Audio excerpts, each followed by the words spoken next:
negative things that come through on social media? I think that honestly, I don't know what our league does to help with that. If they really do anything, you can put out statements as much as you want, but at the end of the day, you're in an entertainment business. That's when mental toughness comes in. If you're going to live by praise, you're going to die by the hate. And so I think that's on the individual person. Hello, guys. Welcome back. So there's a question that has been spreading all over social media, and it is becoming a much bigger conversation every single day. The question is this: is Sophie Cunningham becoming a problem for Caitlin Clark? Now, when Sophie Cunningham first arrived in the Caitlin Clark conversation, a lot of fans immediately connected with her because of her personality, toughness, confidence, and the way she stood up for her teammate. People loved Sophie Cunningham, the blonde bomber, because she brought something that many fans felt was missing. She brought emotion. She brought fire. She wasn't afraid to step into uncomfortable moments. When Caitlin Clark faced intense physical play against the Connecticut Sun, including incidents involving Marina Mabrey, Tina Charles, and Jacy Sheldon, Sophie Cunningham was one of the first players fans saw defending Caitlin Clark. That moment changed everything. Her popularity exploded. Her social media following grew dramatically, and many Caitlin Clark fans started embracing Sophie because they believed she was someone willing to stand beside Caitlin when things got heated. But now, things have changed. Sophie Cunningham has become a major personality outside of basketball. On the court, she is known as a valuable role player, a strong shooter, and someone who brings energy. Off the court, she has become a recognizable name. She has appeared in commercials, been involved with major brands, gained national attention, and even had her own Adidas Player Edition release that created buzz among fans. But with that popularity has also come controversy. First, there was the situation involving Duana Bonner. Then came the larger discussion about transgender athletes competing in women's sports. Sophie Cunningham shared her opinion that she believes biological differences should be considered when discussing competition and women's sports. A lot of people agreed with her perspective, but many others criticized her comments. And now that has created another debate. Is Sophie Cunningham's public image hurting Caitlin Clark? Because Caitlin Clark has often avoided political and social debates, choosing instead to focus on basketball. That has frustrated some fans who wanted her to publicly support Sophie. Others believe Caitlin is making the right decision by staying focused on the game. Kristen Fleming discussed the situation, saying Sophie Cunningham expressed what she considered a mainstream opinion in a respectful way, but that the response against her became much larger than the original statement.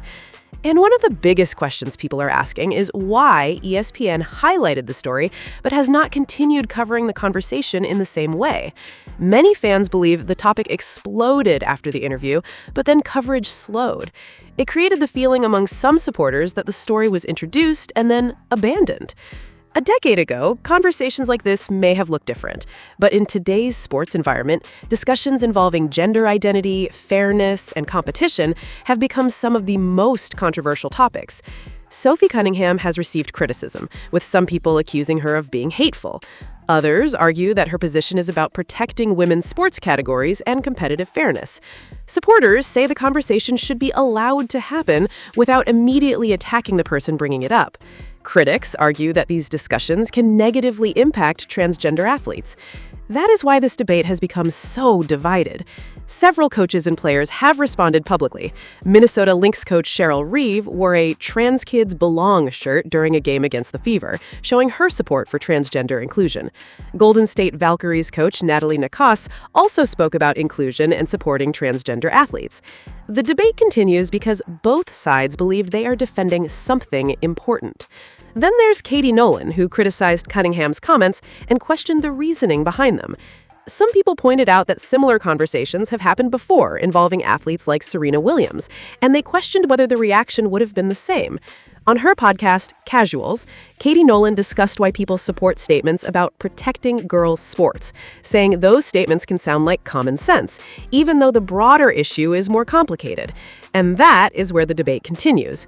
The argument is not simply about one athlete or one league. It is about how sports organizations define fairness, inclusion, safety, and competition. Supporters of restrictions argue that biological advantages can create unfair situations in women's sports. Opponents argue that transgender athletes should not be excluded and that inclusion matters. This discussion has appeared in many areas of sports, including high school competitions, college athletics, cycling, swimming, and other events. There have been legal battles across the United States involving transgender participation in sports, with different states taking different approaches. The issue has reached courts, lawmakers, athletes, coaches, and sports organizations. And now it has reached the NBA. The recent situation involving Seattle Storm co-owner Celeste Keaton and young fans supporting Cunningham added even more attention to the conversation. Many people argued that young athletes and fans should be able to express their opinions without being attacked. Others argued that these signs and messages contribute to a harmful environment for transgender people. This is why the debate has become so emotional. Everyone involved believes something important is at stake. But one thing is clear. Sophie Cunningham did not avoid the question when asked. She answered honestly based on her beliefs. And now she is dealing with the consequences of speaking publicly about one of the most controversial issues in sports today. Whether people agree with her or disagree with her, the conversation is not going away. The questions about women's sports, competition, fairness, and inclusion are becoming bigger every year. And as the NBA continues to grow, these discussions will continue to be part of the league's future. So the real question now is not just about Sophie Cunningham, it's about how sports handle difficult conversations in the modern era. And I'll tell you what, if I were ever, I'd be the greatest women's basketball coach in history. Because I don't like LeBron James. I like Michael Jordan much better. But I'd go up to LeBron James. It doesn't matter. I'd say, LeBron, did you ever have any desire to be a woman? Because what I'd love you to do is star on my team that I'm building up. I will have the greatest team in history. They'll never lose. Nobody will come within 70 points of this team. Now, we have to change that, and we have to make it okay to talk about it. You know, the young lady I was talking about is afraid to talk about it. She's shunned and she's canceled when she talks about it. This is crazy. Right, Kellyanne? Now, do we need to go back to when boys ran girls' track in Connecticut and predictably dominated? A group of 5 girls sued the state, arguing their Title IX rights were violated. The suit was initially tossed before appeals courts allowed it to move forward. We also saw adult males with boobs cleaning up in women's cycling and weightlifting.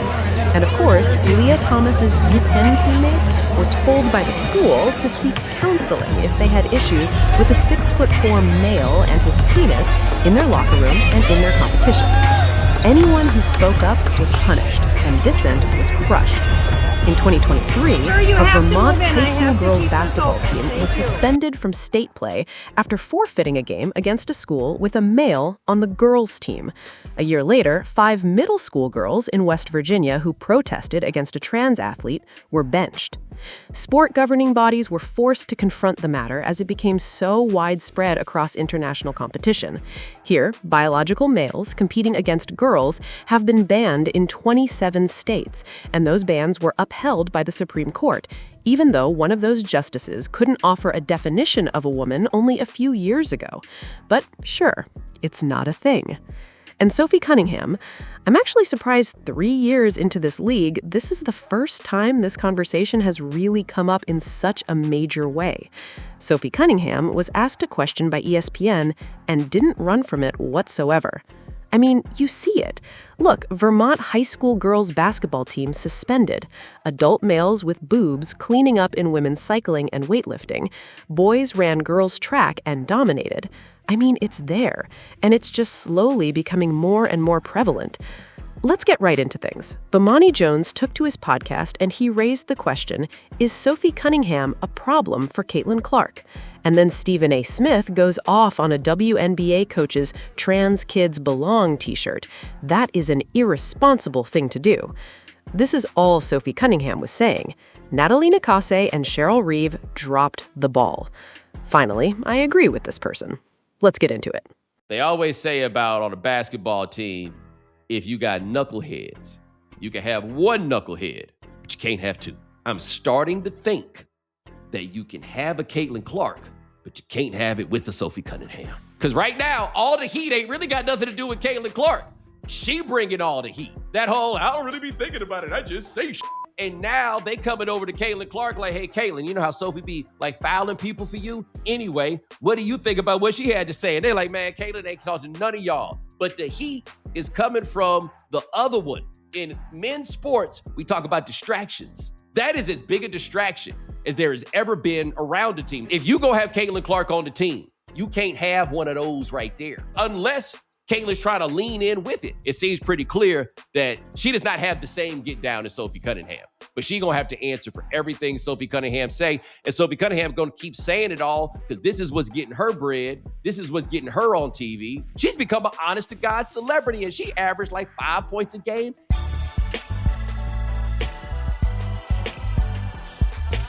This is not about being anti-anything. This is about being pro-girls, pro-females, pro-women, pro-ladies. You can't be a male, born a male, transitioning to female, and think that you should have the right to compete with women. Not in basketball. Not in football. Not in boxing. Not in the UFC. Hell, not even in tennis. It's an aberration when you find somebody like a Serena Williams serving 120 miles, 25 miles an hour. That's ordinary for Jokic or Djokovic. That's ordinary for Sinner. That's ordinary for Alcaraz.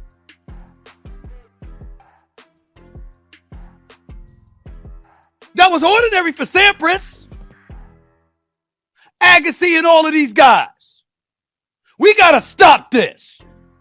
We got to stop acting like somebody that's speaking up on behalf of girls, like a Sophie Cunningham, like a Riley Gaines, are scourges of the earth.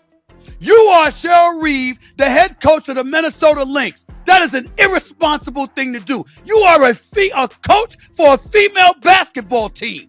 Do you not think that the females are being screwed over if they have to compete against a individual born as a male? What are you talking about? Nobody said you can't transition from male to female. The issue here is competing against the women. That's what Sophie Cunningham was talking about. That's what Riley Gaines is talking about. How are you, Coach Cheryl Reeve, and you could condone that?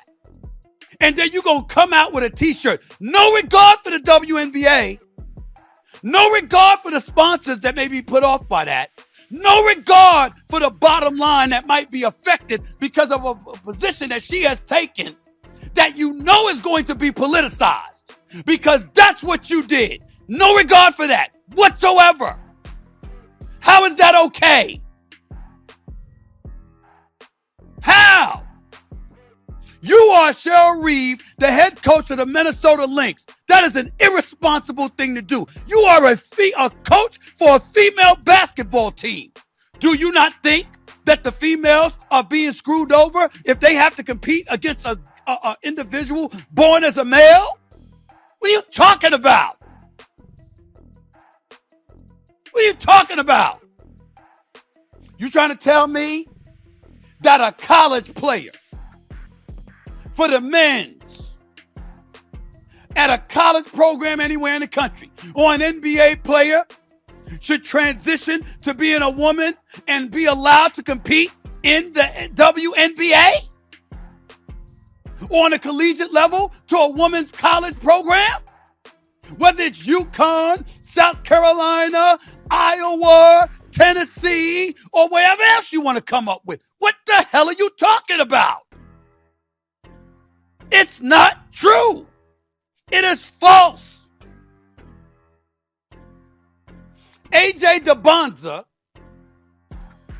not to throw his name out there, Darren Peterson, hell, pick a scrub. If you're a male and transitioning to female, you should be playing against the women. Nobody said you can't transition from male to female. The issue here is competing against the women. That's what Sophie Cunningham was talking about. That's what Riley Gaines is talking about. How are you, Coach Cheryl Reeve, and you could condone that? And then you're going to come out with a t-shirt. No regard for the WNBA. No regard for the sponsors that may be put off by that. No regard for the bottom line that might be affected because of a position that she has taken that you know is going to be politicized. Because that's what you did. No regard for that whatsoever. How is that okay? How? Because your spirit and your soul told you that's the right thing to do, so bump how it affects the collective brand of the WNBA and how they may be frowned upon by half of America when you need all the support that you can get in building your product is exceptional, as the league and these young ladies playing in the league have done in building the sport all of these years. And you just gonna come out there and wear that shirt, knowing it was gonna bring attention to you, and knowing that you're going up against the Indiana Fever with Caitlin Clark, who obviously is the number one draw in the WNBA, which means cameras are rolling. It's just an accident or coincidence that that's the game you chose to wear that shirt, huh? This is the bullshit. It's the selfishness. It's putting yourself before the betterment of the whole. And it's creating a case that doesn't exist. To the trans athletes out there, people are not against you like some people may lead you to believe. There's a lot of people that are empathetic and sympathetic to the challenges that you face, and are God-fearing individuals who wish you no harm and want you to live your best life and want you to do whatever you feel is right for you. But it can't be at the expense of young ladies born as girls, raised as girls, evolving into women, having a sport for their own that's infiltrated by others who are not born the way that they were. There are girls who are evolving into women who know who they are, and what they want to be as women. If you were born a male and you're transitioning into female, you are different. That difference does not give anybody the right to violate your civil rights and your civil liberties, or to do harm for you, or to excoriate you, or to mess with you, or to torture you, or anything like that, mentally, emotionally, physically, spiritually. They don't have a right to do that. But you don't have the right to impede upon women's sports